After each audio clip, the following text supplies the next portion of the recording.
नमस्कार दोस्तों, Aarav study point में आप सभी का स्वागत है। तो दोस्तों आज है 12 अक्टूबर और डीएसएसबी कैंटीन अटेंडेंस एग्ज़ाम की सेकंड पाली समाप्त हो गई है। सेकंड पाली में जितने भी करंट अफेयर्स और जीके के क्वेश्चन पूछे गए थे उन सभी क्वेश्चनों को इस वीडियो के माध्यम से मैं आपके सामने लेकर आया हूँ। तो दोस्तों वीडियो पर बने रहें और वीडियो को अंत तक ज़रूर देखें। चैनल पर पहली बार आए हैं तो चैनल को अवश्य सब्सक्राइब कर लें।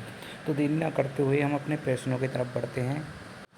तो देखिए, सेकंड पाली का पहला क्वेश्चन था, भारत में न्यायपालिका को कार्यपालिका से स्वतंत्र क्यों रखा जाता है और यह स्वतंत्रता किस अनुच्छेद के अंतर्गत सुनिश्चित की गई है? तो आंसर था इसका अनुच्छेद 50। देखिए अगला क्वेश्चन क्या था, भारतीय संसद में धन विधेयक पारित करने की प्रक्रिया में राज्यसभा की क्या भूमिका होती है और उसे कितने दिनों के भीतर सुझाव देने होते हैं? तो आंसर था इसका 14 दिन।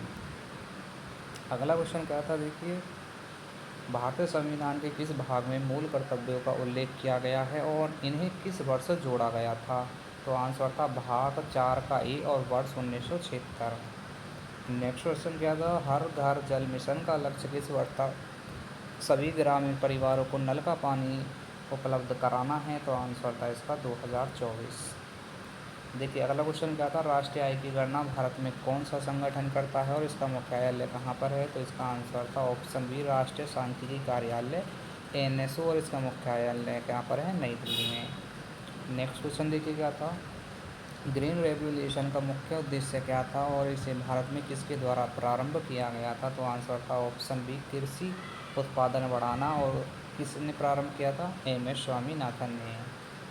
अगला क्वेश्चन क्या था, देखिए monetary policy committee MPC Bharat में किस उद्देश्य से बनाई गई है और इसमें कुल कितने सदस्य होते हैं? तो आंसर था ब्याज दर निर्धारण हेतु 6 सदस्य। देखिए अगला क्वेश्चन क्या था, प्रधानमंत्री उज्ज्वला योजना का उद्देश्य क्या है और यह किस मंत्रालय के अंतर्गत संचालित की जाती है? तो आंसर था इसका गैस कनेक्शन उपलब्ध कराना पेट्रोलियम मंत्रालय के द्वारा यह क्या करी जाती है? संचालित। देखिए अगला क्वेश्चन पूछा गया था, नीति आयोग की स्थापना किस वर्ष हुई और यह संगठन का स्थापनापन क्या है? तो आंसर क्या था इसका 2015 योजना आयोग। अगला क्वेश्चन देखिए क्या था, भारत का संविधान लागू होने के समय कुल कितनी अनुसूचियाँ थी और अब इसकी संख्या कितनी है? तो देखिए जब भारत का संविधान लागू हुआ था उस समय अनुसूचियों की संख्या थी 8 और वर्तमान में अनुसूचियों की संख्या है 12।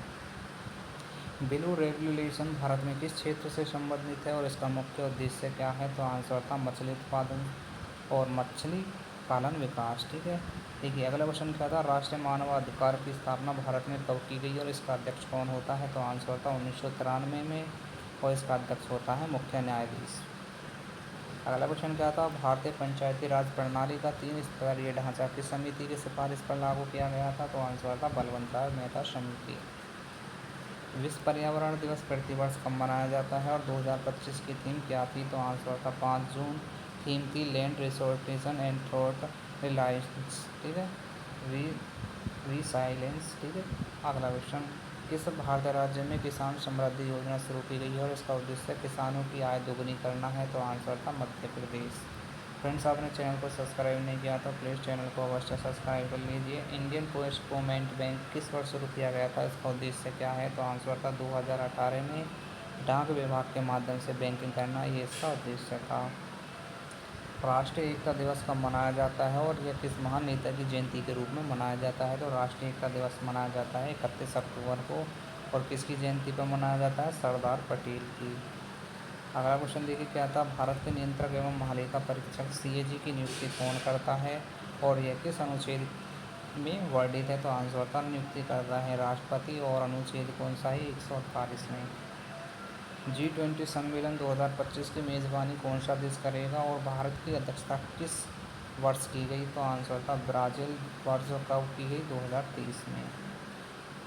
भारतीय चुनाव आयोग के मुख्य निर्वाचन आयुक्त कौन है? तो आंसर था इसका राजीव कुमार।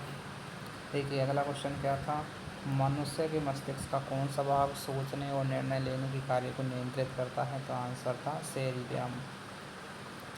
पानी के उबलने पर तापमान समुद्र तल से ऊंचाई पर क्यों घट जाता है? तो आंसर था वायुदाब कम होने से। बल्ब का फिलामेंट किस धातु से बनाया जाता है और अधिक तापमान पर भी नहीं पिघलती? तो आंसर क्या आता है इसका? टंगस्टन। मानव रक्त का लाल रंग किस कारण से होता है और यह कहाँ पाया जाता है? तो आंसर होता है हीमोग्लोबिन के कारण इसका लाल रंग होता है और लाल रक्त कणिकाओं में यह पाया जाता है।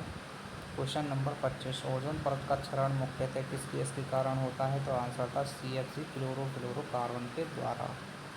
अगला क्वेश्चन में पूछा था वर्ष 2025 में गणतंत्र दिवस पर मुख्य अतिथि के रूप में किस देश के राष्ट्रपति भारत आएंगे? तो आंसर क्या था? ब्राज़ील। ठीक है। अगला क्वेश्चन देखिए, हाल ही में भारत ने चंद्रयान-4 मिशन की घोषणा की, इसका मुख्य उद्देश्य क्या है? तो आंसर था चंद्रमा के ध्रुवीय क्षेत्र का अध्ययन करना, ये इसका उद्देश्य था। अगला क्वेश्चन में पूछा था भारत में 2025 में कौन सी नई डिजिटल मुद्रा प्रणाली लॉन्च की है जो रिजर्व बैंक द्वारा नियंत्रित है? तो आंसर था ई-रुपया CBDC के द्वारा। देखिए 2025 में आयोजित राष्ट्रीय खेल की मेजबानी कौन सा राज्य करेगा? तो आंसर है इसका उत्तराखंड। अगला क्वेश्चन, हाल ही में भारत ने किस देश के साथ लाल सागर समझौता पर हस्ताक्षर किए हैं? तो आंसर था सऊदी अरब। अगला क्वेश्चन देखिए, क्या था प्रधानमंत्री कौशल विकास योजना 4.0 का मुख्य लक्ष्य क्या रखा गया है? तो आंसर था 1 करोड़ युवाओं को कौशल प्रशिक्षण देना, ये इसका उद्देश्य था। 2025 में भारत रत्न से महान वैज्ञानिक को सम्मानित किया गया है, तो ये थे डॉक्टर वेंकटेशन रामाकृष्णन। हाल ही में 2025 में विश्व खोजसारी रिपोर्ट में भारत का स्थान कौन सा रहा है? तो आंसर था 126वां। भारत की पहली हाइड्रोजन ट्रेन किस राज्य में शुरू की गई है? तो आंसर क्या था? हरियाणा में। और देखिए अंतिम प्रश्न, 2025 में BCCI के नए अध्यक्ष कौन बने हैं जिन्हें जय शाह का स्थान लिया है? तो आंसर क्या था? राजीव शुक्ला। तो फ्रेंड्स ये थे आपके सेकंड पाली के क्वेश्चन। तो फ्रेंड्स वीडियो को लाइक करें, ज़्यादा से ज़्यादा शेयर करें और चैनल पर पहली बार आए हैं तो चैनल को सब्सक्राइब कर लें। आपको बता दें इस चैनल पर सभी एग्ज़ामों का रिव्यू कराया जाता है। तो फ्रेंड्स मिलते हैं थर्ड पाली में, जब तक के लिए जय हिंद जय भारत।